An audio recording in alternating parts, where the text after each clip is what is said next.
한화 에어로스페이스 대전 사업장에서 폭발 사고가 발생해 5명이 숨지고 2명이 다쳤습니다. 사고가 난 사업장은 과거에도 폭발 사고로 큰 인명피해가 났던 곳입니다. 먼저 이상곤 기자가 보도합니다. 갑자기 검은 연기가 치솟고 금세 하늘을 뒤덮습니다. 오전 11시쯤 한화 에어로스페이스 대전 공장에서 큰 폭발음과 함께 불이 났습니다. 불차 글리 들어가서 이 뒷창문으로 와서 보니까 글리 들어가더라고. 연기가 사카맣게 이쪽으로 막 퍼지더라고. 이 사고로 5명이 숨지고 1명이 전신 화상, 1명이 경상을 입었습니다.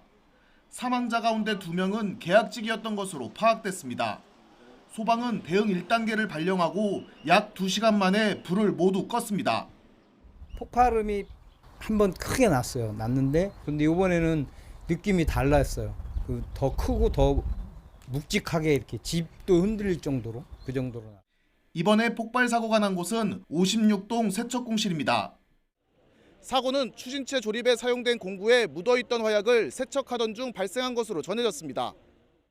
업체 측은 해당 공정이 위험한 작업은 아니었다며 정확한 사고 원인은 조사가 필요하다고 밝혔습니다. 해당 사업장은 지난 2018년과 2019년에도 폭발 사고로 큰 인명피해가 발생했던 곳입니다. 업체 대표는 사고 현장을 찾아 사과했습니다. 소중한 생명을 잃으신 분들과 유가족 여러분 앞에 먼저 고개 숙여 사과드리며 삼가 고인의 명복을 빕니다. 사고 현장을 비추는 CCTV가 없는 것으로 전해진 가운데 경찰과 소방은 합동 감식을 통해 원인 조사에 나설 계획입니다.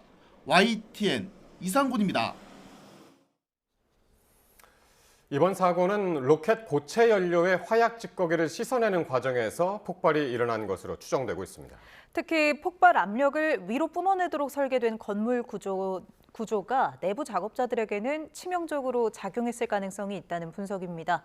이어서 김진두 기자입니다. 공장 주변에서 포착된 폭발음은 모두 3번, 이후 화재로 이어지며 시커먼 연기가 피어올랐습니다. 사고가 발생한 곳은 세척 작업실로 로켓의 심장인 고체 연료를 충전한 뒤 설비에 남은 화약 찌꺼기를 황용제나 고압수로 씻어내는 곳입니다.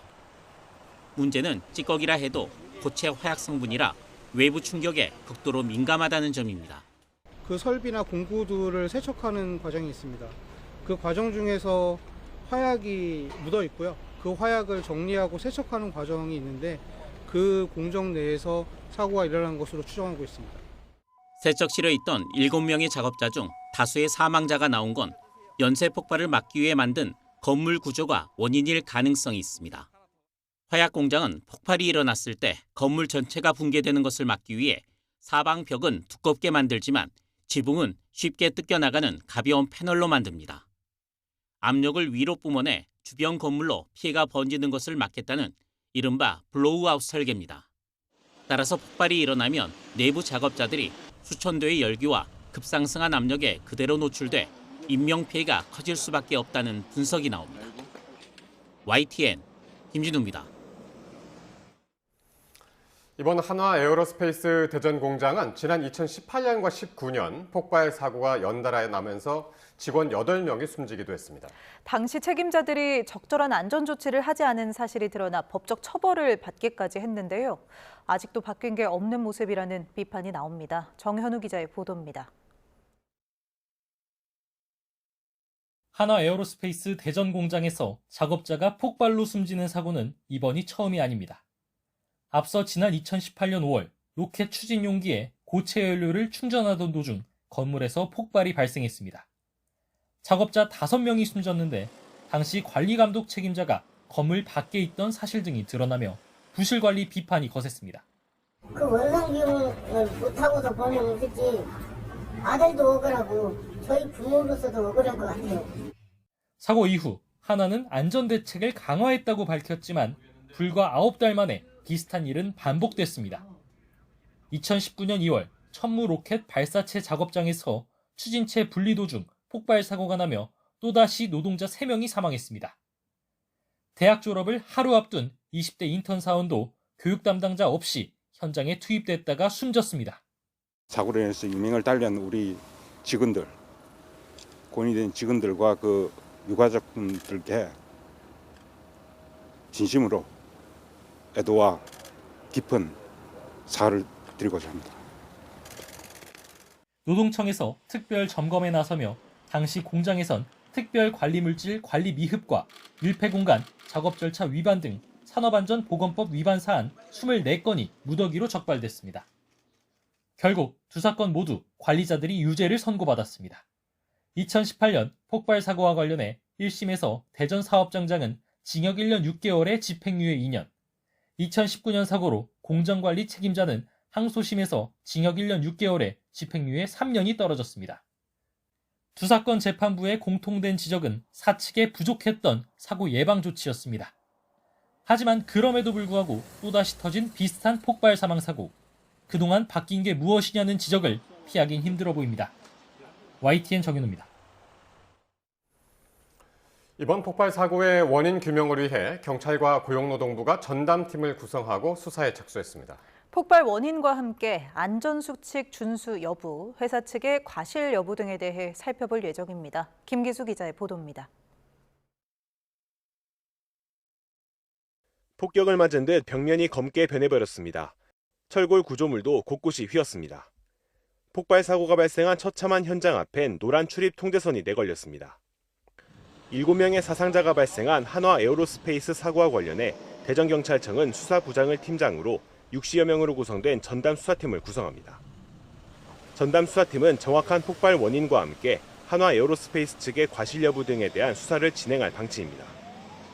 또 내부 CCTV 존재 여부 등을 확인하고 작업자들이 안전수칙을 준수했는지에 대한 수사도 이어갈 것으로 보입니다. 수사 전담팀을 구성, 신속한 신원 확인 및 사고 원인을 규명하도록 하겠습니다. 아직 수사 시작 단계라 수사 진행되는 대로 또 조사하겠습니다. 고용노동부도 20여 명 규모의 전담 수사팀을 구성하고 수사에 나섰습니다. 대전노동청 중대산업재해수사과와 중대산업사고 예방센터 근로감독관 등이 참여해 현장 감식을 진행할 예정입니다. 이와 함께 중앙산업재해수습본부를 구성하고 신속하고 체계적인 사고수습 지원에도 나서겠다고 밝혔습니다. 특히 사고 발생의 구조적인 원인을 파악해 2차 사고 예방에도 총력을 기울이겠다고 설명했습니다. 한화 에어로스페이스 노동조합 측은 철저한 진상규명과 책임 소재를 확인하고 재발 방지 대책이 수립돼야 한다고 강조했습니다. 생산과 이윤보다 노동자의 생명과 안전을 최우선 가치로 둬야 하며 이번 사고에 대한 모든 자료를 투명하게 공개하여야 한다. 관계기관들이 전담 수사팀을 구성해 원인 조사에 착수하면서 사고 원인 규명에 속도를 낼 수 있을지 주목됩니다. YTN 김규수입니다. 지방선거를 목전에 두고 막판 총력전에 나섰던 정치권도 한화 에어로스페이스 대전 공장 폭발 사고 소식에 유세를 일시 중단했습니다. 여야 모두 한 목소리로 희생자들에 대한 애도 메시지를 내놨습니다. 권준수 기자가 보도합니다. 충청에서 제주에서 선거를 이틀 앞두고 아침부터 지원 유세로 여념이 없던 양당 대표들은 점심때쯤 들려온 대전 한화 공장 폭발 사고 소식에 일제히 유세를 중단했습니다. 더불어민주당 정청래 대표는 충북 괴산에서 이런 일이 다시는 발생하지 않도록 필요한 조치가 있다면 최선을 다하겠다며 큰 피해가 없도록 기도해달라고 말했습니다. 전국의 민주당 후보들에겐 로고송과 율동 금지는 물론 유세 중단을 긴급 지시했습니다. 우리가 정치를 하는 것도 국가의 책무도 국민의 생명과 안전을 지켜드리는 일이 제1의 덕목이고 가장 중요합니다. 민주당 차원에서도 국민 안전을 최우선에 두고 수습해달라는 당부가 나왔는데 사고 현장을 찾은 정 대표는 안타까움을 감추지 못했습니다. 일어나서는 안 될 대형 참사가 발생해서 참담함을 금할 길이 없습니다. 제주를 찾아 유세를 벌이던 국민의힘 장동혁 대표 역시 대전 사고 소식에 모든 유세를 중단했습니다.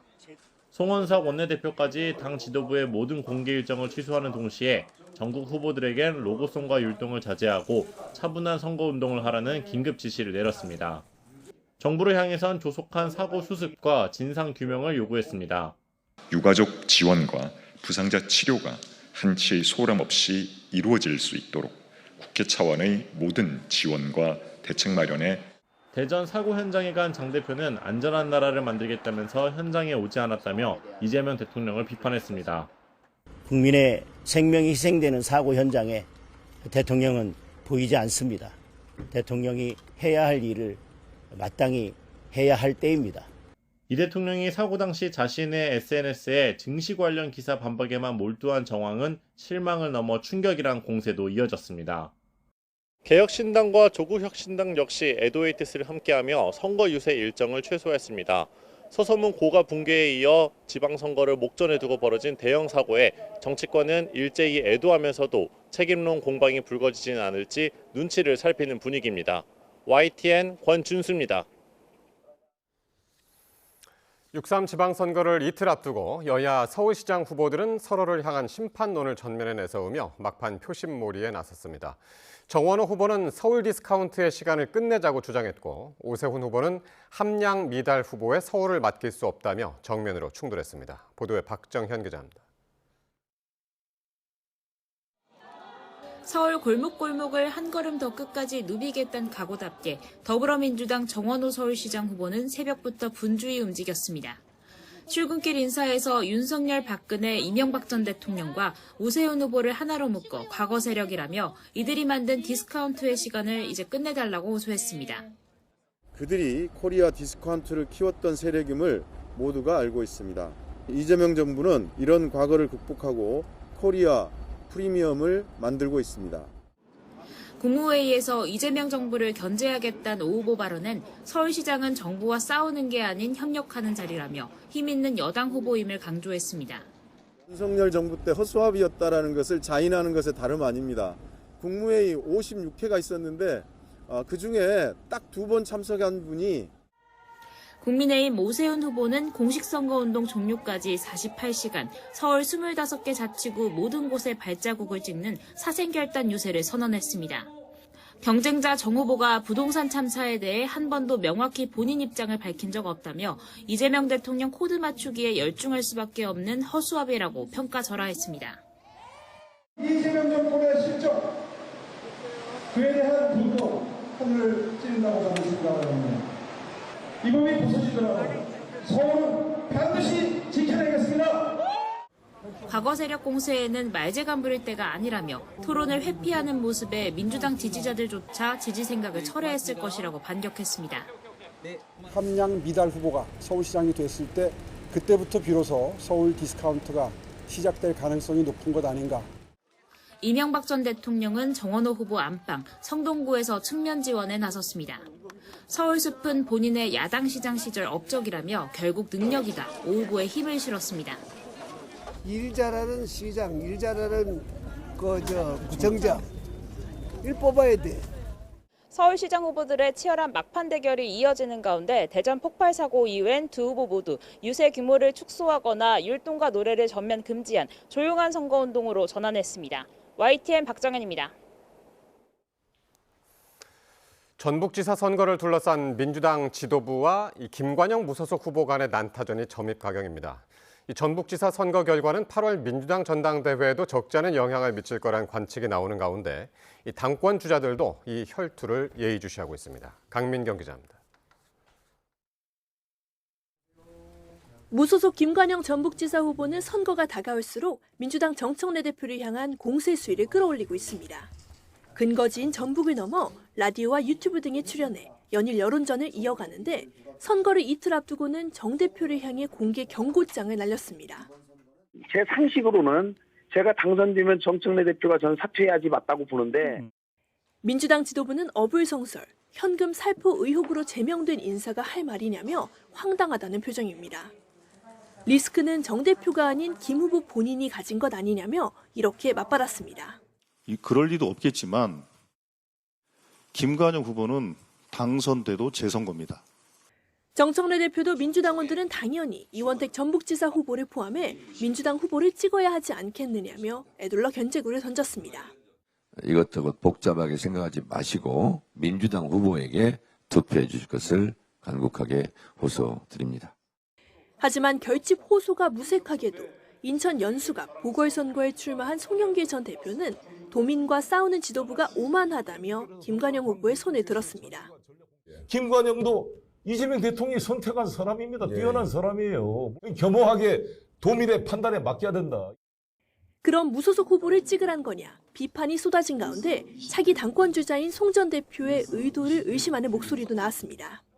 8월 전당대회를 염두에 두고 일부러 친청계와 각을 세우는 거라는 눈총입니다. 송영길 의원이 전당대회를 염두에 두고 나중에 김관영 지사 지지하는 전북표도 흡수할 생각으로 그런 발언을 했다면 그건 굉장히 큰 과오죠. 정치권에서는 민주당이 지선 도입 아래 한 번도 내준 적 없는 전북을 뺏길 경우 정청래 대표는 다른 지역 선거 결과와 상관없이 연임 적신호가 켜질 거란 관측이 많습니다. 민주당 차기 당권의 가늠자가 된 전북지사 선거가 한층 복잡해졌습니다. YTN 강민경입니다. 코스피가 사상 처음으로 8,700대 후반에서 거래를 마치며 9,000피를 눈앞에 두고 있습니다. 급등장에 올해로 11번째 매수 사이드카까지 발동됐는데 젠슨왕 엔비디아 CEO의 발표와 방한 등의 기대에 영향을 받은 것으로 보입니다. 윤태인 기자가 보도합니다. 0.11% 강보합으로 시작해 8,400선에서 출발한 코스피는 이내 장중 8,500선으로 올라탔습니다. 이후 상승폭을 키우며 8,600과 8,700을 차례대로 돌파하고 파죽지세로 8,874까지 올라섰습니다. 이런 폭등세의 프로그램 매수 호가 효력이 5분 동안 정지되는 매수 사이드카가 올해 11번째로 발동되기도 했습니다. 코스피는 3.68% 오른 8,788의 거래를 마치며 또다시 사상 최고치를 기록했습니다. 이렇게 8,700대에 안착한 코스피의 전체 시가총액 합계는 사상 처음으로 7,000조 원을 넘어섰습니다. 시장에서는 젠슨왕 엔비디아 CEO가 차세대 AI 플랫폼 베라루빈 칩을 양산한다는 발표 등으로 관련주들이 상승세를 이어갔습니다. 코스피 대장주인 삼성전자는 10% 넘게 급등한 34만 9천 원으로 시총은 사상 처음으로 2,000조 원을 넘어섰습니다. 장 초반 하락하던 SK하이닉스도 상승세로 돌아서며 1.29% 오른 236만 3천 원에 마감했습니다. LG전자와 네이버는 황 CEO의 방안과 협력 기대감에 각각 상한가인 38만 500원과 16.03% 오른 27만 1,500원을 기록하기도 했습니다. 이런 가운데 이른바 포모 현상으로 B2 수요도 커지면서 이에 대한 우려도 나옵니다. 대출금리 또한 주가가 오른 것처럼 상승세이기 때문입니다. B2의 성공 공식은 주가의 상승률이 대출금리보다 높아야 돼요. 지금은 신용대출 상단 자체가 5.85%, 마이너스 통장은 7%대까지 지금 있는 시장이란 말이에요. 그래서 주가 상승률이 만약에 지금 현재 이 금리 수준을 넘지 못하게 되면은 바로 손실이라는 공식은 예전이나 지금이나 똑같아요. 반면 약보합으로 출발한 코스닥은 개인과 기관의 매도세에 2.3% 내린 1,050으로 마감했습니다. 원달러 환율은 1,508.8원으로 출발한 뒤 1,517원대까지 올랐다가 상승폭을 줄여 1,504.3원에 주간 거래를 마쳤습니다. YTN 윤태인입니다. 카카오 노조가 오는 10일 4시간 부분 파업과 판교 집회에 나서겠다고 밝혔습니다. 전국 화학섬유식품산업조합 노동조합 카카오지회는 입장문을 내고 핵심 요구는 지속적인 경영 실패로 인한 매각, 분사와 구조조정을 멈추고 고용 안정을 확보하는 것이라며 추후 교섭 상황에 따라 파업 수위를 강화할 예정이라고 덧붙였습니다.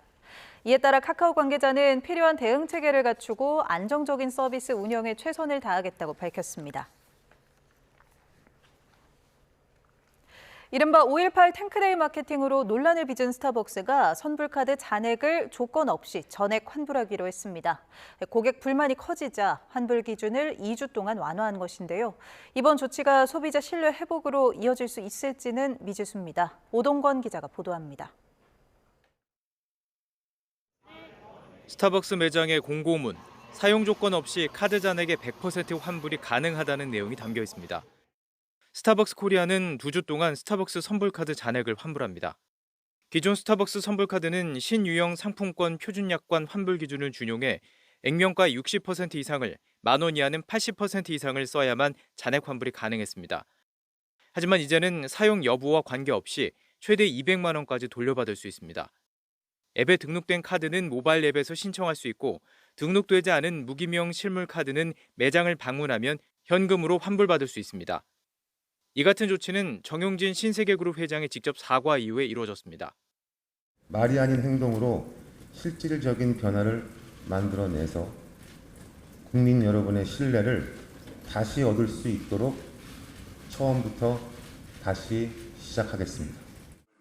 당초 신세계그룹은 정 회장이 대국민 사과를 했을 때만 해도 환불 기준 완화에 대해선 시간이 걸릴 수 있다는 입장이었지만 환불을 이제 현장에 보셔서 환불을 받아가실 때 그 부분에 이제 시스템을 좀 조정 작업이 또 필요합니다. 어떻게든 조속히 조치를 좀 취하는 쪽. 여론이 악화되자 당일 오후에 전액 환불 조치를 서둘러 내놓은 것으로 풀이됩니다. 스타벅스 카드 선불 충전금 규모는 4천억 원대로 알려진 가운데 회사 측은 환불 수요에 대비해 매장 내 현금 보유량을 늘리는 등 대응에 나선 상태입니다. 다만 논란의 여파는 이어지는 모습입니다. 실제로 스타벅스 결제액은 감소한 것으로 나타났습니다. 모바일 데이터 분석 업체에 따르면 사태 발생 일주일간 스타벅스 카드 결제 추정액은 직전주보다 약 84억 7천만 원, 26.3%나 줄어들었습니다. 신세계 측이 사과와 전액 환불 등 적극적인 수습에 나섰지만 다만 이번 조치가 흔들린 소비자 신뢰를 회복하는 계기가 될 수 있을지는 지켜봐야 할 것으로 보입니다. YTN 오동건입니다.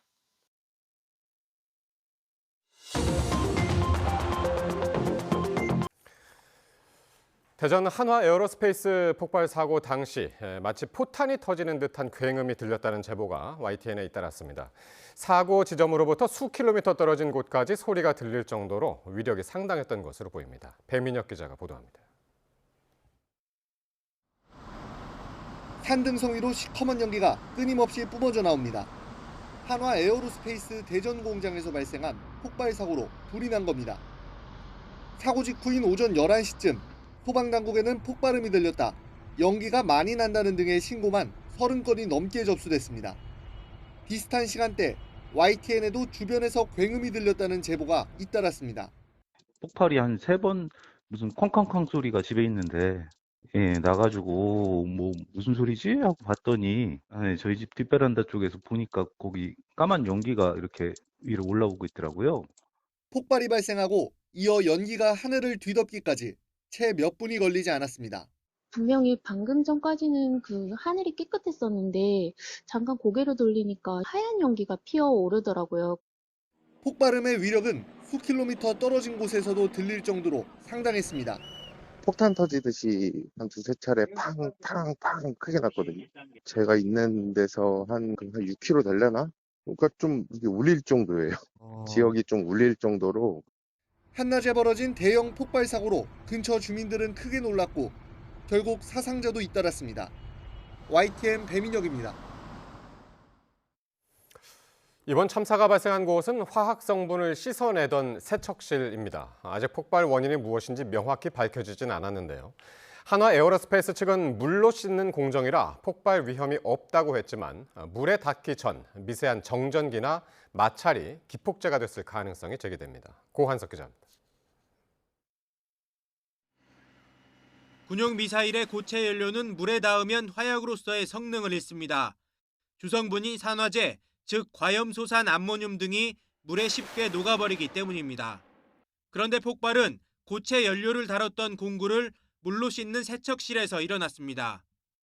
세척 공정은 물을 과량으로 사용하고 있는 공정이기 때문에 저희가 바로 물에 접촉을 하면 화약이 폭발할 위험이 없다라고 인식을 하고 있었는데, 이 때문에 공구에 묻은 고체 연료 찌꺼기가 물에 닿기 전 폭발했을 가능성이 제기됩니다. 공구끼리 스치며 발생한 마찰열이나 작업자의 몸에서 발생한 정전기가 원인일 수 있다는 얘기입니다. 소량의 고체 연료 찌꺼기만으로 대형 화재가 발생할 수 있는지는 의문입니다. 하지만 군용 고체 연료는 워낙 고성능이라 단 몇 킬로그램만으로도 건물 한 동을 완파할 만한 위력을 가집니다. 여기에다 세척실에는 고체 연료가 묻은 공구가 다수 있던 상황이라 연쇄 폭발했을 수 있습니다.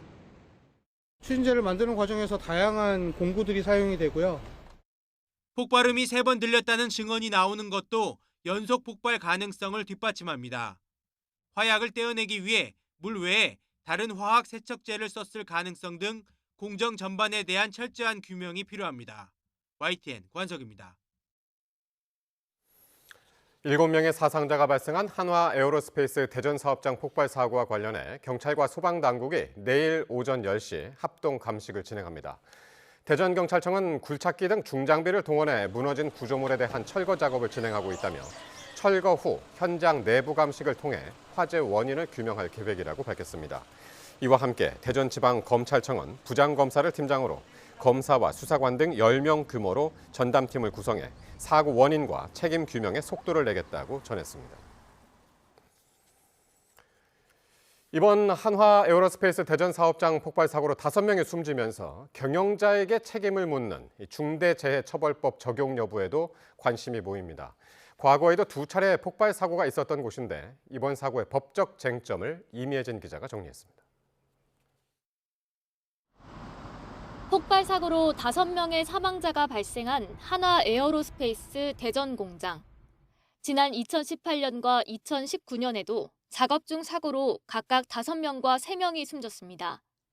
전문가들은 이 같은 반복성이 경영진의 고의성을 입증하고 처벌 수위를 높이는 중요한 요인이 될 수 있다고 분석합니다.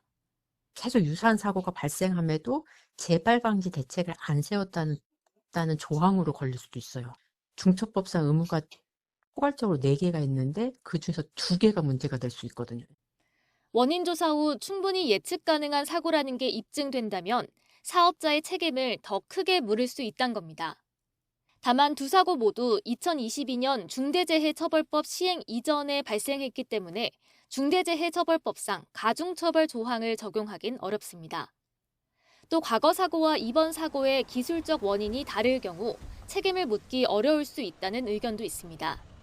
일각에선 수사기관과 사법부의 노동 감수성이 영향을 미칠 수도 있다고 말합니다. 일례로 중대재해처벌법 도입 이후 처음으로 경영 책임자가 실형을 선고받고 법정 구속된 한국제강 사건의 경우 불리한 정상으로 과거 산재 사고가 참작된 적도 있습니다.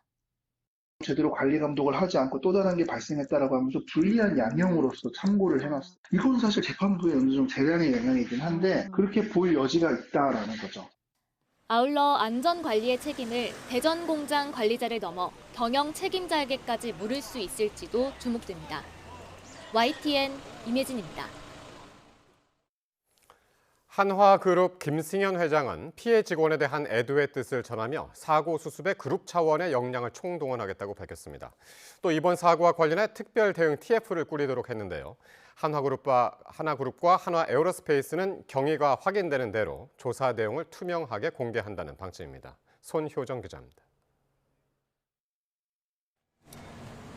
손재일 한화에어로스페이스 대표는 사고 직후 대책회의를 연 뒤 곧바로 사고 현장을 찾았습니다. 숨진 직원들에게 애도의 뜻을 전하며 유가족을 향해 고개를 숙였습니다. 무엇보다 안전해야 할 일터에서 일하시던 분들의 생명을 지키지 못했습니다. 회사의 대표이사로서 이번 사고에 대해 무거운 책임을 통감합니다. 한화그룹은 그룹 차원의 사고 수습과 지원을 약속했습니다. 김승현 회장은 유명을 달리한 직원들에 대한 최선의 예우와 함께 유족 지원과 부상자 치료를 신속히 지원할 것을 당부했습니다. 또 여승주 부회장을 팀장으로 하는 특별대응 전담팀을 구성했습니다. 한화그룹은 관계당국 조사에 협조해 사고 경위가 확인되는 대로 투명하게 공개하겠다고 밝혔습니다. 또 같은 일이 되풀이되지 않도록 안전체계를 근본부터 바로잡겠다고 강조했습니다. 회사 측은 아직 현장에 접근하기 어려워 정확한 사고 원인을 파악하지 못했다고 밝혔습니다. 다만 사고가 난 세척 공정은 고위험 작업으로 분류되지 않았다고 설명했습니다. 일반적으로 화약 성분은 물로 씻어내면 폭발 가능성이 낮아지지만 어떤 이유로 사고가 발생했는지 조사하고 있다고 말했습니다. 사고 난 공정은 저희가 당초에 위험에 대해서 크지 않다라고 인식을 하고 있었는데 저희로서도 조금 당혹스러운 상황입니다. 한화에어로스페이스 측은 작업자들에게 화염으로부터 직접적인 피해를 막기 위한 방염복이 지급됐다고 설명했습니다. 또 앞서 대전 사업장에서 발생한 2차례 사고 이후 큰 비용을 들여 해당 공정을 자동화하고 격리하는 등 안전 설비를 강화했다고 밝혔습니다. YTN 손효정입니다. 지난달 우리나라 수출액이 877억 달러를 기록하며 역대 최대치를 또다시 갈아치웠습니다. 인공지능 호재를 맞은 반도체가 차지하는 비중이 전체 수출액의 42%에 달했는데 이 추세가 유지되면 연간 수출 1조 달러 달성도 가능하다는 전망이 나옵니다. 박기환 기자가 보도합니다. 지난달 우리 수출은 877억 달러, 2달 만에 또 역대 최대 기록을 갈아치웠습니다. 지난해 같은 달보다는 50% 넘게 늘어 1984년 이후 42년 만에 최대 증가율을 기록했습니다. 월간 수출액이 석 달 연속 800억 달러를 웃돌며 고공행진을 이어간 건 역시 반도체 슈퍼사이클 덕분이었습니다. 5월 반도체 수출은 372억 달러로 전체 수출액의 42%에 달했습니다. 특히 글로벌 수요 폭증으로 가격이 껑충 뛴 메모리 반도체가 321억 달러로 수출 증가를 이끌었습니다. 반도체뿐만이 아닙니다. 끝나지 않은 관세 여파와 글로벌 공급망 불확실성을 끌어올린 이란 전쟁 속에서도 20대 주력 수출 품목 가운데 선박과 바이오헬스, 화장품 등 12개 제품이 수출 증가세를 이어갔습니다. 이에 따라 올해 들어 지난달까지 누적 무역 흑자만 1,019억 달러에 달했습니다. 이미 지난 2017년 세운 연간 최대 무역 수지를 단 5달 만에 넘어선 셈입니다. 올해 1월부터 지난달까지 누적 수출액도 3,900억 달러를 훌쩍 넘겼습니다. 이대로라면 정부가 올해 연간 수출 목표로 세웠던 7,400만 달러를 조기 달성하고 1조 달러를 달성할 수 있다는 전망도 나오고 있습니다. 낙관적으로 본다면 일부 지금 증권에서도 말씀하고 있는 1조 불 달성도 아예 불가능한 수치는 아니다라는 기대를 갖고는 있습니다. 다만 안심하기에는 이릅니다. 이란 전쟁이 여전히 끝나지 않았고 미국과 유럽 등 주요국의 보호무역주의 강화는 여전한 위험 요소입니다. 실제로 자동차와 철강 수출은 물류 차질과 관세 장벽의 영향으로 지난해보다 감소했습니다. 정부는 반도체 가격의 변동성과 대외 통상 환경을 면밀히 주시하면서 핵심 원자재 공급망을 안정화해 수출 상승세를 하반기까지 이어가겠다는 방침입니다. YTN 박견입니다. 지난해 이른바 깐부 회동으로 화제를 모았던 엔비디아 CEO 젠슨 황이 이번 주 후반 한국을 찾습니다. 젠슨 황 CEO는 타이완에서 열리고 있는 엔비디아의 연례 행사 일정을 마친 뒤 오는 4일 저녁 한국에 입국해 오는 5일 저녁 국내 주요 기업 총수들과의 회동을 시작으로 본격적인 방한 일정을 소화할 것으로 보입니다. 이번 회동에는 최태원 SK그룹 회장과 정의선 현대차그룹 회장, 구광모 LG그룹 회장과 이혜진 네이버 의장이 참석할 것으로 전해졌습니다. 2차 종합특검이 윤석열 전 대통령이 지난 2023년 11월부터 계엄을 준비한 정황을 확인했다고 밝혔습니다. 특검은 별도의 혐의와 관련해 윤 전 대통령을 오는 6일 공개 소환할 방침인데 성사될지는 미지수입니다. 이준엽 기자가 보도합니다. 특검이 윤석열 전 대통령의 비상계엄 선포 준비 시점으로 2023년 11월을 지목했습니다. 근거는 김명수 전 합동참모본부 의장으로부터 확보한 진술입니다. 2023년 11월 29일 윤 전 대통령이 군 수뇌부와의 관저 회동에서 김 전 의장에게 시키는 것을 모두 할 수 있느냐고 물었다는 겁니다. 합법적이고 정당한 명령이면 따르겠다는 취지의 김 전 의장 답변에 윤 전 대통령은 그럴 거라면 내 머리에 총을 쏘라며 압박한 것으로 전해졌습니다.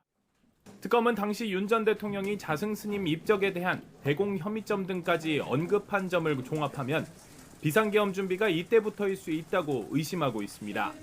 이와 별개로 특검은 우방국의 계엄을 정당화하려 했다는 혐의와 관련해 윤 전 대통령을 오는 6일 소환합니다. 특검은 윤 전 대통령을 공개 소환하겠다고 발표했지만 윤 전 대통령 측이 확정되지 않았다고 선을 긋자 조율 중이라고 한 발 물러섰습니다. 소환 모습이 공개될 경우 구속 상태인 윤 전 대통령은 지하주차장을 통해 호송줄을 차고 특검 건물에 출석할 것으로 보입니다. 특검은 조태용 전 국정원장과 안성식 전 해양경찰청 기획조정관을 조사했고 오는 4일에는 김용현 전 국방부 장관과 이상민 전 행정안전부 장관, 5일엔 홍장원 전 국정원 1차장을 소환하는 등 주요 소환을 이어가고 있습니다. YTN 이준엽입니다. 윤석열 전 대통령에 대한 고위공직자 범죄수사처의 체포영장 집행을 방해한 혐의로 기소된 박종준 전 경호처장에 대해 특검이 징역 7년을 구형했습니다. 내란 특검팀은 오늘 서울중앙지방법원에서 열린 박 전 경호처장의 특수공무 집행 방해 등 혐의 결심 공판에서 징역 7년을 구형했습니다. 특검팀은 김성훈 전 경호처 차장에 대해서는 징역 7년을, 이광우 전 경호본부장과 김신 전 가족경호부장에 대해서는 각각 징역 5년과 징역 3년을 선고해달라고 요청했습니다. 특검팀은 박 전 경호처장 등이 경호처에 부여된 막강한 공권력과 자원을 윤 전 대통령의 도피, 나아가 국가 형사사법 기능의 무력화를 목적으로 악용했다고 지적했습니다. 강하게 발달한 태풍이 일본 남쪽 해상으로 북상하면서 우리나라 날씨까지 불안정해지고 있습니다. 밤낮으로 더위가 기승을 부리고 제주도와 남해안에는 비바람이 강해졌는데요. 밤사이 먼 남해상에는 너울성 파도가 높아질 전망입니다. 기상청은 올해 첫 태풍 특보 가능성을 예고했습니다. 정혜윤 기자의 보도입니다. 여름 시작부터 요란한 날씨가 이어지고 있습니다.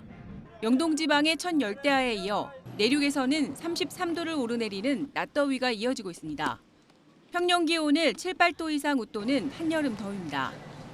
기상청은 강하게 발달한 태풍이 일본 남쪽 해상으로 이동하고 동풍이 산맥을 넘어 고운 건조한 바람이 서쪽으로 이동하면서 당분간 서울 등 서쪽 지방의 기온을 크게 끌어올리겠다고 밝혔습니다. 2일인 화요일에는 비가 그친 뒤 동풍이 산맥을 넘으며 공기가 더워져 수도권을 중심으로 33도 안팎의 더위가 나타나겠습니다. 반대로 태풍 수증기가 유입되는 제주도와 남해안에는 많은 비가 내릴 것으로 보입니다. 일본 남쪽을 향하는 태풍에서 많은 수증기가 유입되기 때문인데 제주 산간에는 총 강수량이 120mm 이상, 남해안에는 80mm 이상에 달하고 일부 지역에는 시간당 30mm 안팎의 강한 비가 내릴 것으로 예상됩니다. 특히 먼 남해상에는 너울성 파도가 높게 일면서 태풍 특보가 내려질 가능성이 있습니다. 태풍의 영향을 받는다 안 받는다라는 기준은 태풍 특보가 발표되냐 안 되냐와 같은 내용입니다. 만약에 태풍 특보가 발표될 경우 이번 장미 우리나라에 영향을 준 올해 첫 태풍으로 기록될 가능성이 높습니다. 올여름 첫 태풍 특보가 내려진다면 이번 태풍은 우리나라로 북상하진 않지만 역대 우리나라에 영향을 준 태풍 가운데 세 번째로 빠른 태풍으로 기록됩니다. YTN 정혜윤입니다. 비교적 온건파로 꼽히는 이란 대통령이 강경파인 혁명수비대와의 갈등으로 사임 의사를 밝혔다는 보도가 나왔습니다. 이란 정부는 즉각 부인했지만 미국과의 종전 협상이 막판 진통을 거듭하는 가운데 이란 내부에 복잡한 사정이 터져나온 것이라는 관측이 많습니다. 김선중 기자의 보도입니다. 지난 3월 미국과 이스라엘의 폭격에 맞서 이란도 중동 지역 미군 기지를 겨냥해 반격에 나섰습니다. 주변 국가들의 피해가 커지자 페제스키안 이란 대통령은 이례적으로 공개 사과했습니다. من اینجا لازم است کشورهای همسایه که مورد حمله قرار گرفتن از طرف ایران 하지만 강경파인 이란 혁명수비대는 굴욕적이라며 강하게 반발했습니다. 곧바로 독자적인 공격을 퍼부으며 대통령의 발언을 노골적으로 무시했습니다. 미국과의 종전 협상 과정에서도 번번이 충돌했습니다. 대통령이 협상 의지를 보일 때마다 강경론을 주도하는 혁명수비대에 가로막혔습니다. We have been speaking to them, but they don't even know who's leading the country. They're in turmoil. 페제스키안 대통령은 최근 내각 회의에서 제한된 소수가 리더십을 장악해서는 안 된다며 혁명수비대를 직접 비판했습니다. 일부 이란 반체제 매체들은 페제스키안 대통령이 사임 의사를 밝혔다는 주장도 내놨습니다. 이란 대통령실은 사임서를 즉각 부인했지만 미국과의 종전 협상이 막바지에 다다르면서 이란 내부의 복잡한 사정이 표면화되고 있다는 분석이 많습니다. مشخصی نرسه نمیشه در موردش قضاوت کرد. همه آنچه که گفته میشه الان کمان زنی هایی که صورت میگیره به نظر من بهش کن اهمیت نباید داده بشه تا وقتی که به قطعیت. 오락가락하는 트럼프 미국 대통령만큼이나 이란 역시 내부 갈등으로 전쟁의 출구를 찾는 데 애를 먹고 있습니다. YTN 김선중입니다. 미국과 이란 간 종전 협상이 진통을 겪는 틈을 타서 이스라엘이 레바논 남부에서 지상전을 확대하고 있습니다. 이스라엘군은 헤즈볼라의 전략적 요충지인 보포르성을 점령하며 완전한 휴전을 요구하는 이란을 자극했습니다. 보도에 권준기 기자입니다. 가파른 돌계단을 뛰어오르는 무장 군인들. 성벽 구석구석을 수색하며 산 정상에 있는 고성으로 진입합니다. 이스라엘군이 레바논 남부에 있는 보포르 성을 함락하는 순간입니다. 보포르 성은 12세기 십자군 원정대가 점령했던 고지대 성으로 헤즈볼라 핵심 거점이 있는 레바논 남부 나바티에가 한눈에 보이는 전략 요충지입니다. 보포르 성에 이스라엘 국기가 다시 꽂힌 건 레바논에서 철수한 2000년 이후 26년 만입니다. הכוחות שלנו חצו את הליטני, הם תפסו שטחים שולטים, הם כבשו את רכס הבופור. ועכשיו ההנחיה שלי היא להעמיק ולהרחיב את האחיזה שלנו. 보포르 성은 이스라엘이 안보 마지노선으로 삼았던 리타니 강보다 더 북쪽에 위치한 군사 거점. 이스라엘 지상군이 점령한 레바논 땅 가운데 가장 깊숙한 곳으로 전선이 한층 더 북진한 겁니다. 이스라엘 강경파는 보포르 성 함락을 계기로 레바논 수도 베이루트까지 진격할 것을 주장하고 있습니다. יש כבוד לטראמפ, צריך להגיד לו תודה על השותפות, אבל הקו האדום זה פגיעה בחיילים, פגיעה באזרחים, ואת הדחיה צריך לשטח. 이스라엘 강경파는 이란이 종전 협상 조건으로 레바논의 완전한 휴전을 요구하고 있다는 걸 알면서도 휴전 거부 방침을 분명히 하고 있습니다. 이 때문에 종전을 바라지 않는 이스라엘이 미국과 이란 간의 협상의 판을 흔들기 위해 레바논 북진 작전을 더욱 몰아붙이고 있다는 관측이 나오고 있습니다. YTN 권중기입니다. 네, 60시간 비상체제와 48시간 사생결단, 코앞까지 다가온 6.3 지방선거를 두고 거대 양당이 마지막까지 총력전을 펼치고 있습니다. 내란 청산 선거와 정권 심판이라는 구호를 각각 내걸고 지지층을 향해 마지막 한 명이라도 더 본투표에 나와달라 호소했습니다. 양동훈 기자의 보도입니다. 6.3 지방선거를 이틀 앞두고 60시간 비상체제를 선언하는 민주당. 간절하게 선거운동에 임하되 부적절한 언행은 자제해야 한다고 경계령을 내렸습니다. 내란 청산 선거를 거듭 강조하고는 이재명 대통령과 발맞춰 일할 후보들을 당선시켜야 한다고 목소리를 높였습니다. 이재명 대통령의 국정 운영에 힘을 보태고 싶다면 민주당 기호 1번 후보에게 투표해 주십시오. 이명박, 박근혜 전 대통령까지 나선 국민의힘 선거운동을 두고는 과거로의 퇴행이라고 각을 세웠습니다. 사법 처리받은 구태 정치인들을 불러와서 도대체 무엇을 하자는 겁니까? 국민의힘 정신 차리십시오.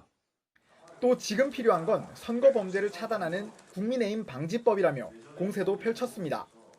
반면 국민의힘은 투표로 경고하지 않으면 이재명 정권의 폭주를 막기 힘들어질 거라며 정권 견제론에 힘을 실었습니다. 이어 국민 속으로 들어가 한 표만 달라 호소하겠다며 48시간 사생결단, 총력체제를 선언했습니다. 막판 지지층 결집과 부동층 표심 잡기에 집중하고 있는 겁니다.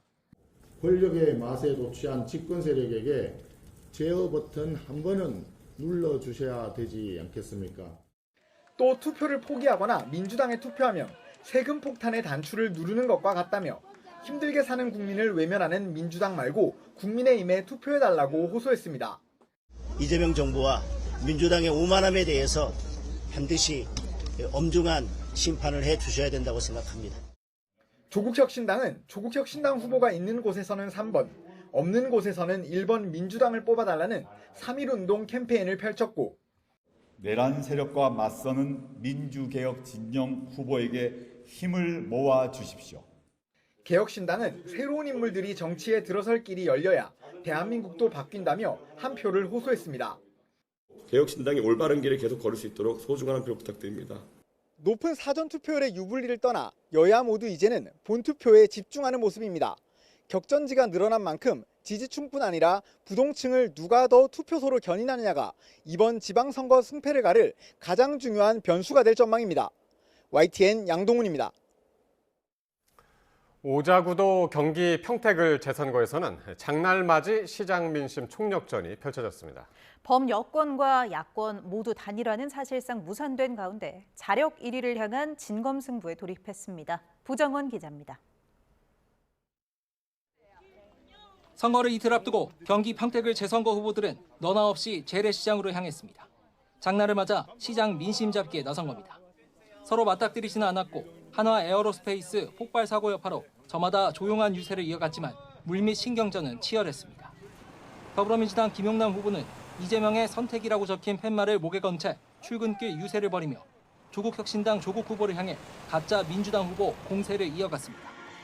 그러자 조 후보는 민주당이 소주한 것 같다. 누가 진짜고 가짜인지는 시민들이 안다며 큰 정치를 하라고 응수했습니다. 좀 초조하신가 보다 이런 생각합니다. 저는 뭐 그렇게 소소한 정치해서는 안 된다고 봅니다. 큰 정치 해야 된다고 생각하고요. 당 차원에서는 조 후보가 당선되면 소속 의원 13명 모두 평택을 위해 뛰겠다는 일석 13조 봉사단을 내세워 총력 지원을 약속했고 김용남 후보에게는 민주당 가면을 쓰고 유권자를 기만하고 있다고 비판했습니다. 민주당은 혁신당의 일관된 네거티브에 유감이라며 진짜 민주당 후보 김용남 후보에게 지지세가 결집하고 있다고 응수했습니다. 또 조 후보가 당선돼야 선거 이후 합당 논의가 빨라진다는 혁신당 일각의 주장은 억지라고 일축했습니다. 당선은 또는 낙선은 이 통합 논의와 하등 관계가 없습니다. 뭐 좀 약간 좀 억지 주장인 것으로 저는. 후보 간 신경전이 당대당 다툼으로 치달으며 단일화는 사실상 물 건너간 분위기인데 보수 진영 역시 연대는 무산 직전입니다. 오자구도 혼전 속 국민의힘 유이동 후보는 여전히 자유와 혁신 황교안 후보에게 손을 내밀고 있지만 보수 후보라면 당연히 흩어진 보수 목소리를 하나 모으라는 그 주민들 의견에 따를 수밖에 없고 마지막 그 순간까지 노력을 해야겠죠. 황 후보는 연일 부정선거론에 힘을 싣는 건 물론 박근혜 총리 황교안, 박근혜 탄핵 유이동이라는 현수막까지 내걸며 진영 내부 공세에 집중하는 모습입니다. 법여권은 물론 야권까지 평택을 재선거단이라는 사실상 무산된 분위기입니다. 오자구도 속 후보들은 이제 최후의 1인을 가리기 위한 진검승부에 돌입했습니다. YTN 부장원입니다. 이번 지방선거 최대 관심 지역 가운데 하나인 전북지사 선거가 과열 양상을 보이고 있습니다. 유세 현장에서 다툼이 벌어지는가 하면 비방 현수막까지 등장했습니다. 김민성 기자의 보도입니다. 전북 전주시 한 사거리. 이원택 더불어민주당 전북지사 후보의 선거운동원이 김관영 무소속 후보 유세차 밑에 하반신을 넣고 드러누웠습니다. 이른바 자리 다툼 때문에 벌어진 일인데 상대방 유세 차량 앞까지 가로막아 자칫 사고로 이어질 수도 있었습니다. 정책을 얘기하고 미래를 얘기해서 도민들에게 최종 판단할 수 있도록 기회를 드리는 것이 맞다라고 생각하고 좀 더 양쪽 지지자들이 좀 더 자제하고 절제하는. 지난달 정청래 민주당 대표의 전주 유세 때는 일부 김관영 후보 지지자들이 기습 시위를 벌였습니다. 결과적으로 선거 운동을 방해한 건데 이원택 후보 측은 선거를 방해하는 테러 행위라고 규정했습니다. 정청래 대표에 대한 공격이 과열됐죠. 사실 그렇잖아요. 상식을 넘어서는 공격을 선거 방해 행위를 했던 것이 민주주의 선거에서 있을 수 없는 행위입니다. 그건 백색 테러 수준에 가까운 행위인데. 사전투표 전날 밤에는 민주당이 전주, 군산 등 전북 지역 곳곳에 김관영 후보 현수막 주변을 불리한 문구로 도배하다시피 하는 일까지 벌어졌습니다. 각 자치단체에서 5개 광고물법 위반이라며 긴급 수거 작업을 벌였는데 이원택, 김관영 양측 선거전이 그야말로 진흙탕 싸움으로 번지고 있습니다. 상호 비방과 고소 고발이 난무하고 있고 감정까지 과열된 양상. 선거전이 도를 넘었다는 지적이 나오는 만큼 유권자인 전북 도민들의 냉정한 판단이 어느 때보다 중요해졌습니다. YTN 김민성입니다. 국민의힘과 개혁신당이 정원호 더불어민주당 서울시장 후보의 성동구청장 시절 불거진 칸쿤 출장 동행 직원 특혜 채용 의혹을 한 목소리로 비판했습니다. 김정철 개혁신당 서울시장 후보는 기자회견을 열고 정 후보와 칸쿤 출장을 다녀온 인모 직원의 승진 과정을 보면 필수적인 채용 공고가 구청 홈페이지나 나라 일터 어디에도 없다고 지적했습니다. 국민의힘 박충권 원내수석대변인도 논평을 통해 공고 누락 의혹이 사실이라면 공정의 가치를 뿌리째 흔드는 중대한 채용 비리라며 진상규명을 촉구했습니다. 이와 관련해 정원호 후보 측은 국민의힘과 개혁신당의 의혹 제기는 모두 허위 사실이라며 성동구청 홈페이지 관리자 화면에서 확인한 게시 이력을 보면 채용 공고는 정해진 기간 정상적으로 진행됐다고 반박했습니다.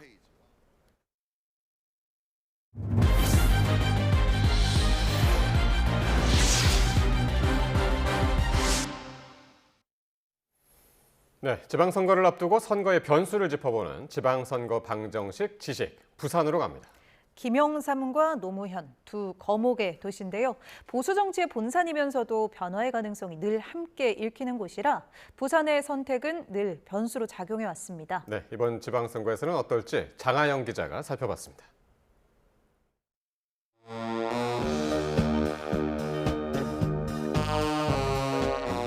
부산의 정치, 경제 전성기는 고 김영삼 전 대통령과 함께였습니다. 민주화 이후 영호남 세력 대결 양상이던 1992년 대선. 부산 시민들은 압도적인 지지로 대통령 김영삼을 만듭니다.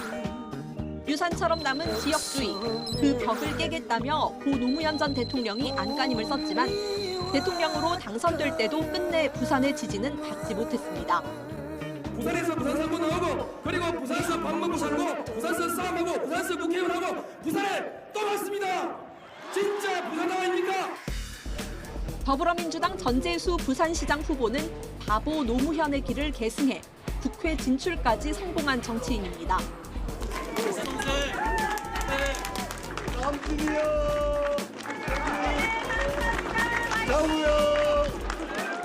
길바닥에 던져놓은 명함을 한 장 한 장 주워가면서 2006년부터 부산 북구에서 출마해 민주당 이름으로 3차례 낙선한 이후 10년 만에 당선돼 3선을 했습니다. 부산 시민들은 역대 시장 선거에서 딱 한 번 진보 정당에 마음을 줬는데 전 후보에겐 이 사례가 오히려 부정적으로 작용할 거란 예측도 나옵니다. 뽑아놓으니까 전부 교도소다가 버리고 어떻게? 학창 시절엔 민주화 운동에 앞장섰던 국민의힘 박형준 부산시장 후보는 반대로 김영삼 정부가 발탁해 진보에서 개혁 보수로 노선을 바꾼 인물입니다. 부산에서 역대 가장 높은 득표율로 재선에 성공했습니다. 하지만 부산 엑스포 유치 실패와 비상계엄 여파 등으로 4년 전과 같은 지지세는 기대하기 어렵습니다. 저는 구밀복검이라고 생각합니다. 겉으로는 달달한 꿀을 주면서 속에는 칼을 숨기고 이 나라 헌정 질서를 지금 흔들어 제끼고 있습니다. 부산의 가장 큰 과제는 청년 인구 유출입니다. 인구가 넘쳐나 특별시까지 꿈꿨던 제2의 도시였지만 지금은 광역시 유일의 소멸 위험 도시가 됐습니다. 지난 10년간 청년 9만여 명이 부산을 빠져나갔습니다. 과연 떠나가는 젊은이들을 붙잡을 수 있을지 부산의 미래가 시험대에 올랐습니다. YTN 장하영입니다. 서서문고가 붕괴 사고의 원인을 규명하기 위한 수사가 본격화됐습니다. 경찰과 고용노동부가 시공사 관계자 여러 명을 입건했습니다. 정영수 기자의 보도입니다. 서소문 고가 철거 공사를 맡았던 시공사 관계자 4명이 경찰의 피의자로 입건됐습니다. 경찰은 시공사 관계자들에게 업무상 과실치사상 혐의를 적용했습니다. 경찰에 입건된 관계자들은 모두 안전관리에 책임이 있는 현장 소장급 인원인 것으로 파악됐습니다. 지난달 26일 서울 미근동에서 철거 중이던 고가가 무너진 사고 이후 사흘 만에 동시다발 압수수색에 나섰던 경찰이 수사의 속도를 내는 겁니다. 경찰은 현장 감식과 압수수색을 통해 확보한 자료를 정밀 분석하면서 피의자 소환 시점을 조율할 것으로 보입니다. 현재까지 발주처인 서울시 관계자가 피의자로 입건되지는 않았지만 경찰 수사는 확대될 가능성이 커 보입니다.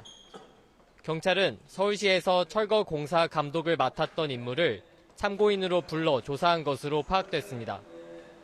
앞선 경찰의 압수수색이 선거 개입이라는 주장에 대해 박정보 서울경찰청장은 다른 고려는 없었다며 비슷한 사건의 경우 초기 증거 확보가 중요하다고 반박했습니다. 이런 가운데 고용노동부는 시공사 대표를 중대재해처벌법 위반 혐의로 수사선상에 올렸습니다. 고용노동부 역시 서울시의 관리감독 책임을 물을 수 있는지 들여다본다는 계획입니다. YTN 정영수입니다. 서울 서소문고가 도로 붕괴 현장 수습 이후에도 남은 기둥 철거는 지방선거 이후 다시 이뤄집니다. 서울시는 철도 횡단 구간에 남아있는 교각 7, 8, 9번 철거를 위한 작업 계획서를 오는 4일 고용노동부에 내고 심의를 요청할 예정이라고 밝혔습니다. 남은 기둥 철거는 철도가 다니지 않는 새벽 시간에만 진행할 수 있어 최소 열흘 이상 걸릴 것으로 예상됩니다. 시는 기존 철거 공사 완료 예정일이었던 오는 7월 29일까지는 모든 공정을 마칠 수 있을 것으로 내다봤습니다. 오늘 오전 10시 30분쯤 충북 청주 하이닉스 반도체 생산 공장에 있는 가스룸에서 불이 났습니다. 불은 공장 내부 스프링클러가 작동해 10여 분 만에 자체 진화되면서 큰 피해는 없었습니다. 소방당국이 현장에서 측정한 결과 가스룸 내부에서 불소가 5ppm 감지됐습니다. 하이닉스 관계자는 적은 양의 가스가 가스룸 내부에만 퍼졌을 뿐 공장 외부로 유출되지는 않았다며 예방 차원에서 직원들의 건강 상태를 확인하고 있다고 밝혔습니다. 지난달 광주 도심에서 흉기에 찔려 숨진 고 이채원 양의 유가족이 억울하게 숨진 딸을 기억해달라며 이름과 초상화를 공개했습니다. 가족들은 다시는 이런 비극이 반복되지 않게 해달라며 피의자 장윤기에 대한 엄벌도 촉구했습니다. 오선열 기자입니다. 지난달 5일 광주 도심에서 흉기에 찔려 숨진 17살 고 이채원 양. 누군가를 돕는 일을 좋아했던 이채원 양은 응급구조학과 진학을 꿈꿔왔습니다. 그 나이면 없지 않는 나이 괜찮고 최종 목적지는 고급재원이었고 응급사하고 이제 간호사까지. 고 이채원 양의 부모는 입장문을 내고 아이를 잃은 뒤 가족의 삶은 완전히 무너져 내렸다며 채원이의 억울함을 풀고 같은 피해자가 다시는 나오지 않기를 기원했습니다.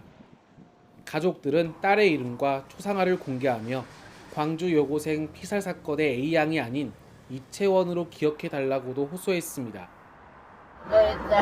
죽었어요. 이런 일이 두 번 하지 않으셨으면 좋겠어요. 이 양은 지난달 5일 새벽 광주 광산구 월계동의 한 거리에서 피의자 장윤기가 휘두른 흉기에 숨졌습니다. 장윤기는 아르바이트 동료가 교제 요구를 거절하자 불특정 대상으로 분풀이 범행을 저지른 것으로 조사됐습니다. 유가족들은 장윤기에 대해 조금의 동정도 받을 자격이 없는 범죄자라며 엄중한 처벌을 통해 정의를 보여주길 바란다고 강조했습니다. 벌을 받았으면 좋겠습니다. 유가족과 광주 전남 추모연대 등 시민단체는 오는 22일 이채원 양의 49제를 봉행할 예정입니다. YTN 오설입니다. 삼성전자 노조 미가입자 명단, 이른바 블랙리스트 작성 의혹을 수사하는 경찰이 임직원 정보를 수집한 혐의를 받는 직원의 사내 메신저 대화 내역을 확보했습니다. 이번이 벌써 세 번째 압수수색인데 노사 간의 고소 취하 합의와는 별개로 경찰 수사는 속도를 내는 모습입니다. 윤혜리 기자의 보도입니다. 경찰이 지난주 압수수색을 통해 임직원의 정보를 무단으로 수집하고 배포한 혐의를 받는 직원 A씨의 PC를 압수했습니다. 이상 접속 기록이 있는 IP 사용자 4명에 대한 사내 메신저 대화 내역도 추가로 확보했습니다. 경찰이 강제 수사에 나선 건 지난달 삼성전자 기흥사업장과 사내 메신저 서버 관리 업체 압수수색에 이어 이번이 세 번째입니다.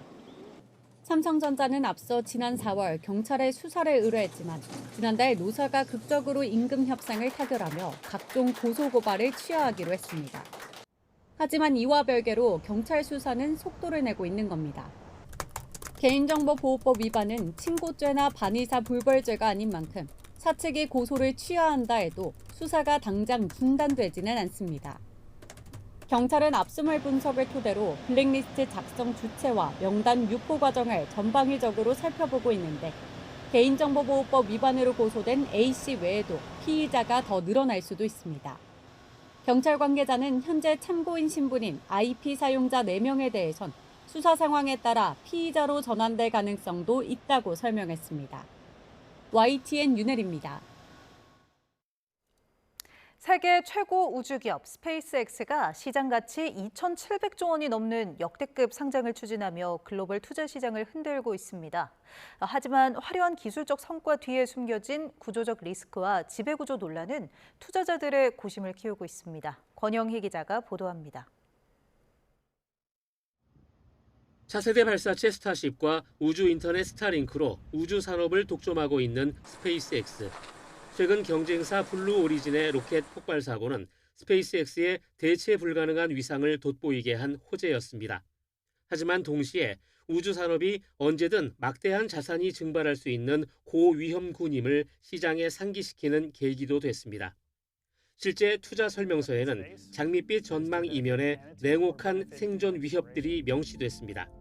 먼저 적대 세력의 우주 무기화로 스타링크 위성망이 파괴될 수 있다는 안보 리스크가 꼽힙니다. 막대한 자금을 쏟아붓는 AI 사업도 부담입니다. 초기 인프라 비용 탓에 분기당 5조 원 넘는 적자를 내고 있고 우주 데이터 센터 구상 역시 갈 길이 멉니다. I would say 10, 15 years down the line, we will be able to scale as per Elon's ambitions. 1 million data centers in space would reflect the kind of market demand that you can expect in the future. 무엇보다 투자자들을 딜레마에 빠뜨리는 건 85%가 넘는 의결권을 쥔 머스크의 독단적 경영 리스크입니다.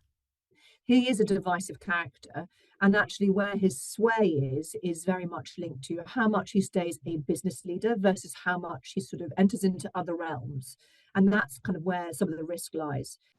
특히 스페이스X 중심의 지주회사 개편 가능성이 제기되면서 테슬라의 자금과 AI 역량이 머스크 개인의 연합체로 쏠릴 수 있다는 우려가 큽니다. Investors are going to try to trajectory out what does it mean for Tesla? Does this essentially mean Tesla will be part of the holding company of SpaceX and XAI? Then it's competitive-wise, what does this do for others? 우주 패권 장악이란 기대감과 지배구조의 불안감 속에서 스페이스X의 2,700조 원짜리 상장이 곧 시장의 냉정한 시험대에 오릅니다. YTN 권정입니다. 해군은 최신의 이지스 구축함 8,200톤급 정조대왕함이 미국 주도로 열리는 세계 최대 규모 해상연합훈련인 환태평양 훈련 림팩에 참가하기 위해 오늘 제주기지를 출항했다고 밝혔습니다. 정조대왕함은 이달 말부터 다음 달까지 31개국이 참여한 가운데 하와이에서 진행되는 림팩에 참가할 예정인데 3,000톤급 잠수함, 도산 안창호함과 P-8A 해상 초계기 등 전력도 합류할 예정입니다. 또 상륙함 천자봉함도 제주 동남방 공해상에서 일본 해상자위대 이지스 구축함 콩고함과 한일 수색 구조 훈련을 한 뒤 하와이로 향할 예정이며 해군 해병대 장병 700여 명과 한국형 상륙 돌격 장갑차 6대 등도 훈련에 합류합니다. 오늘 오전 11시 55분쯤 인천 청라동에 있는 사거리에서 승용차가 사설 구급차를 들이받았습니다. 이 사고로 사설 구급차로 이송 중이던 90대 여성이 숨졌고 함께 있던 보호자 등 2명이 다쳤습니다. 숨진 환자는 병원에서 치료를 받고 요양원으로 이송 중이었던 것으로 확인됐습니다. 경찰 조사 결과 사설 구급차가 신호를 위반해 직진하다가 정상 신호에 주행하던 승용차와 사고가 난 것으로 파악됐습니다. 서울 남부지방검찰청은 돈을 받고 남의 집에 찾아가 보복 범행을 저지른 혐의를 받는 20대 남성 A씨를 구속 상태로 재판에 넘겼습니다. A씨는 지난 4월 30일 서울 구로구에 있는 피해자의 아파트 출입문과 벽면에 빨간색 레커칠을 하고 간장 등을 뿌린 혐의를 받고 있습니다. 경찰 조사에서 A씨는 80만 원 상당의 금품을 받고 보복 범행을 저질렀다고 진술한 것으로 파악됐습니다.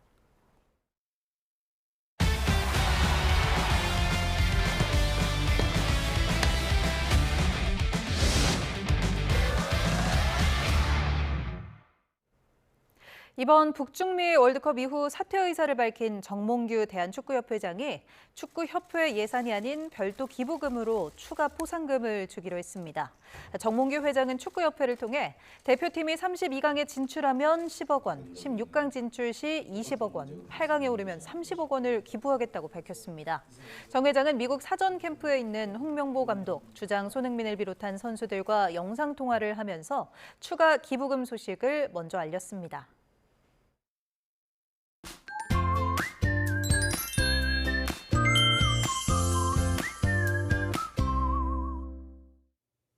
여름의 시작부터 더위가 만만치 않습니다. 오늘 예년 기온을 2도에서 5도가량 웃돌면서 제법 덥게 느껴졌는데요. 내일은 중부를 중심으로 맑은 날씨가 이어지겠고 서울 낮 기온이 33도까지 오르는 등 특히 수도권과 영서 지역은 올해 들어 가장 더운 날씨를 보이겠습니다. 반면 남부와 제주도 곳곳에는 오후까지 비가 내리겠는데요. 특히 제주도에는 120mm 이상, 남해안에도 80mm 이상의 많은 비가 오겠고 시간당 20에서 30mm로 강하게 쏟아지겠습니다. 여기에 강한 바람과 벼락도 동반되겠습니다. 또 6호 태풍 장미는 일본 남쪽 해상으로 향하지만 이로 인해 남해상과 제주 해상을 중심으로 파도가 매우 높게 일겠고 남해안과 제주 해안에는 너울성 파도도 높게 일겠습니다. 피해가 우려되는 만큼 각별히 주의해 주시기 바랍니다. 내일 아침 기온은 서울 18도, 광주 19도, 부산 20도로 오늘과 비슷하거나 조금 높겠습니다. 낮 기온은 서울 33도, 대전 31도, 대구 27도로 중부지방은 1도에서 4도가량 높아지겠고 남부지방은 3도에서 5도가량 낮아지겠습니다. 지방선거일인 모레는 오전부터 하늘이 흐려지겠지만 여전히 30도 안팎의 더위가 기승을 부리겠고 호남 동부와 경남 서부 내륙에는 소나기가 쏟아질 전망입니다. 날씨 정보였습니다. 월요일 뉴스나이트 마칩니다. 시청해주신 여러분 고맙습니다.